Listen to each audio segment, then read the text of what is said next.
पुलवामामध्ये त्रालमध्ये जैशच्या 3 दहशतवाद्यांचा खात्मा करण्यात आलेला आहे। सुरक्षा दलाची सकाळपासून त्रालमध्ये दहशतवाद्यांची चकमक सुरू होती।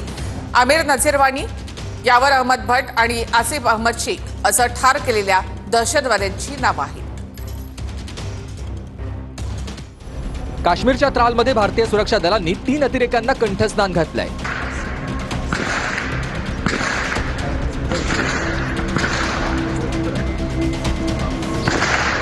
आमिर नझीरवानी, यावर अहमद भट्ट आणि आसिफ अहमद शेख या 3 अतिरेक्यांचा खात्मा झालाय। एन्काउंटर होण्याआधी यातला आमिर वानी हा व्हिडिओ कॉलवर बहिणीशी बोलला होता आणि बहिणीशी बोलतानाचा त्याचा व्हिडिओ देखील समोर आलाय।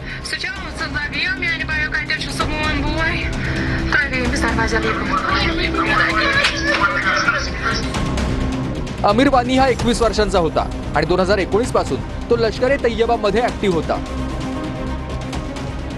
एन्काउंटर झालेला यावर अहमद भट्ट हा जैश ए मोहम्मद संघटनेचा अतिरेकी होता आणि 2004 पासून तो ऍक्टिव्ह होता। तसंच पुलवामा हल्ल्यातही त्याचा सहभाग होता।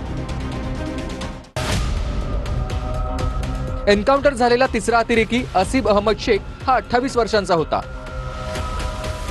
जैश ए मोहम्मद मध्ये तो 2022 पासून ऍक्टिव्ह होता। अवंतीपुरामध्ये तो जैशचा डिस्ट्रिक्ट कमांडर म्हणून काम पाहत होता। काही दिवसांपूर्वी आसिफ शेखचं घरही सुरक्षा दलांनी स्फोट करून उडवलं होतं। याआधी शोपियानमध्ये 3 दहशतवाद्यांचा खात्मा करण्यात आलाय। शाहिद कुट्टे, अदनान शफीदार यांचा शोपियानमध्ये एन्काउंटर करण्यात आलाय। पहलगाम हल्ल्यानंतर भारतानं काश्मीर खोऱ्यात मोठी कारवाई सुरू केली आहे। भारत सरकारनं 14 अतिरेक्यांची लिस्टच काढली आहे। यातल्या 6 जणांचा एन्काउंटर करण्यात आलाय। उरलेल्या 8 जणांचा शोध अद्यापही सुरू आहे।